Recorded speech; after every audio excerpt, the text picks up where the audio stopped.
की टीम से मुलाकात हुई, बहुत अच्छी मुलाकात हुई।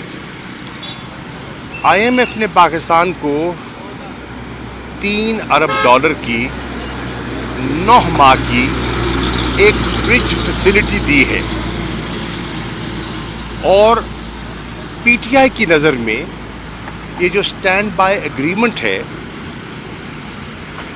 जिसकी हमने तायीद की है, जिसको हमने सपोर्ट किया है पाकिस्तान की खातिर, क्योंकि हम इस नतीजे पे पहुंचे कि अगर इस एग्रीमेंट को सपोर्ट नहीं किया जाता तो डिफ़ॉल्ट का खदशा था, और अगर खुदा ना खास्ता मुल्क डिफ़ॉल्ट कर जाता तो उसके बड़े मनफी माशी असरात होने थे। मुल्क अफरात ज़र जो है बहुत चढ़ा हुआ है, महंगाई बहुत है, और अगर खुदा ना खास्ता डिफ़ॉल्ट कर जाते तो उसकी हद दुगनी हो जाती, हाइपर इन्फ्लेशन होती। अभी भी इन्फ्लेशन कम नहीं है, और जो बिजनेस क्लाइमेट है वो कॉन्फिडेंस तो पहले ही शैटर्ड है, वो फर्दर विशिएट हो जाता। तो मुल्क के मफाद को सामने रखते हुए तहरीक इंसाफ ने फैसला किया कि हम अपनी ज़ात और जमात से बालातर होकर पाकिस्तान और रियासत पाकिस्तान के मफादात को देखेंगे। गो हमारे जो हरीफ जमातें हैं उनका रवैया हमसे इसके बरक्स था। आपको याद होगा जब फैटफ की गुफ्तगू हो रही थी और पाकिस्तान की कोशिश थी, मैं उस वक्त वज़ीर ख़ारजा था, कि हिंदुस्तान हमें ब्लैक लिस्ट पे धकेलना चाहता है और हमारी कोशिश है कि हम ग्रे लिस्ट से बाहर आएं। तो हमने कानून साजी और हमने एक ऐसा माहौल बनाया कि पाकिस्तान इससे बाहर निकले।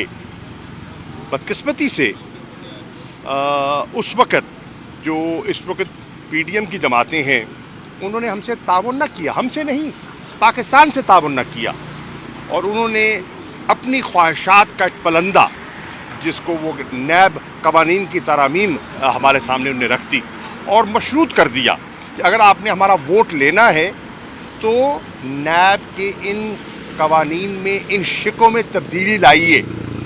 फिर आपने देखा कि उन्होंने असेंबली में वोट भी नहीं किया और नैब के कानून साजी में उन्होंने हिस्सा नहीं लिया, उन्होंने बायकॉट किया। अल्हम्दुलिल्लाह हमारे नंबर्स पूरे थे, अल्हम्दुलिल्लाह हमारा होमवर्क मुकम्मल था और पाकिस्तान कामयाबी से ग्रे लिस्ट से बाहर आ गया। फ़र्क सिर्फ इतना है कि हमने पाकिस्तान के मफादात को तरजीह दी और उन्होंने अपने ज़ाती मफाद को तरजीह दी। हमने आज अपनी पार्टी के इंटरेस्ट को दोयम रखा और पाकिस्तान के मफादात को अव्वलियत दी। ये फ़र्क है एक। नंबर 2, PDM इस बात पर माफ़ कीजिए PTI इस बात पर कन्विंस्ड है कि ये जो स्टैंड बाय एग्रीमेंट है ये मसले का हल नहीं है, ये एक स्टॉप कैप अरेंजमेंट है और मसले का हल नहीं है। और फिर इसकी 3 हिस्से हैं और ये 3 किस्तें होंगी।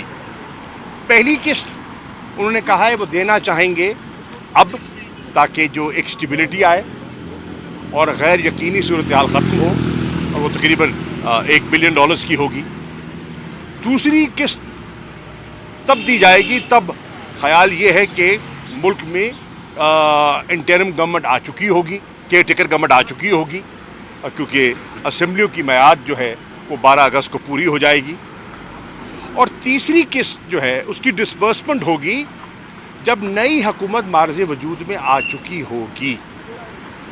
तो आप ज़रा एक देखिए, इसमें जो मुझे IMF की सोच दिखाई दे रही है वो ये है कि वो 3 गवर्नमेंट्स के साथ वो समझ रहे हैं कि उनको इंटरैक्ट करना पड़ेगा। और PTI एक सीरियस स्टेक होल्डर है पाकिस्तान की सियासत में, और वो समझते हैं कि तमाम जमातों को इस प्रोग्राम की ओनरशिप लेनी चाहिए, क्योंकि जिस किस्म के इकोनॉमिक रिस्ट्रक्चरिंग चाहिए वो नेशनल कंसेंसस के बगैर मुमकिन नहीं है। तो अच्छी नशिस्त हुई, हमने अपना नुक्ता नज़र पेश किया। 2018 में जिस किस्म की मईशत हमें मिली और उसके बाद जो हमने यक बाद दीगर जो हमने इस्लाहात की, کورونا کی انوائرمنٹ کے باوجود ہم نے جو اصلاحات کی، جو پیش رفت کی، وہ ان کے سامنے ہے. جو 6% گروتھ ان نے دیکھی، انہوں نے اس کو نوٹ کیا، اور آج وہ خود اعتراف کر رہے ہیں کہ 0.3% گروتھ ہوگی. یعنی کہ معیشت میں بگاڑ پیدا ہوا ہے اور معیشت سٹیبل دکھائی نہیں دے رہی. چنانچہ پی ٹی آئی نے قومی ذمہ داری کو نبھاتے ہوئے اس وفد سے ایک اچھی انگیجمنٹ کی، اور آن دا ہول میں سمجھتا ہوں کہ ہمارا جو انٹریکشن رہا ہے آئی ایم ایف کے ساتھ بڑا پازیٹیو تھا. شاہ صاحب یہ بتا دیں کہ مودی سرکار نے ہمیشہ، چاہے کشمیر کا مسئلہ ہے، چاہے وہ شوبز انڈسٹری ہے، جب اس کے بعد یہ کھیل بھی آ گیا، اس میں اپنی ایک جو گندی سیاست ہے اس کو انوالو رکھنے کی کوشش کی ہے. اکتوبر میں ورلڈ کپ ہے، انڈیا میں ہونے جا رہا ہے، اور پاکستان کا ٹیم کا وہاں پر جانا ایک مسئلہ جو ہے وہ کریٹ ہوا ہے، جس میں اب وزیر خارجہ بلاول بھٹو جو ہے وہ ایک کمیٹی بنائی گئی ہے جس کو لیڈ کریں گے. تو آپ سابق وزیر خارجہ بھی رہے ہیں، تو کیا مشورہ کو دیں گے؟ دوسرا، یہ جو سیاست مودی ایک گندی سیاست کھیل رہا ہے، اس پہ آپ کیا کہنا چاہیں گے جو کھیل میں بھی آپ انوالو کر رہے ہیں؟ بڑا مناسب سوال ہے آپ کا. بات یہ ہے کہ جی کھیل میں سیاست مت لائیے. ورلڈ کپ ایک بہت امپورٹنٹ ٹورنامنٹ ہے اور دنیا کی نظریں لگی ہوئی ہیں، اور بر صغیر میں کروڑوں شائقین ہیں جو کرکٹ میں دلچسپی رکھتے ہیں. پاکستان کی سوچ ہمیشہ تعمیری رہی ہے. ہندوستان دیگر معاملات میں اگر یہاں آ سکتا ہے، اسپورٹس میں آ سکتا ہے، تو کرکٹ میں ہچکچاہٹ کیوں؟ یہ سوچنے کی بات ہے. بلاول بھٹو زرداری کی سربراہی میں کمیٹی بنائی ہے، فیصلہ وزیر اعظم نے کرنا ہے، لیکن مجھے تو لگتا ہے کہ فیصلہ تقریباً ہوا ہے. ایک جسے کہتے ہیں نا، ایک اشک شوئی ضرور کی جائے گی، لیکن فیصلہ مجھے واضح دکھائی دے رہا ہے. لیکن ہندوستان کو ایسا نہیں کرنا چاہیے. اسی طرح مجھے یہ بھی دیکھ کر تعجب ہوا کہ اس وقت جو ٹویٹر نے گلگت بلتستان کو ہندوستان کا بشمار کر دیا، اس پہ مجھے حیرانی ہوئی ہے. اگر کوئی ایکسیس کرنا چاہے تو وہ مقبوضہ کشمیر اس کا بیس بنتا ہے. میں اس پر چاہوں گا کہ اس کا نوٹس لے، فارن آفس نوٹس لے، وزیر خارجہ اس کا نوٹس لے اور بتائے کہ پاکستان نے اور دفتر خارجہ نے اس پر کیا پوزیشن دی ہے. Thank you. Thank you so much.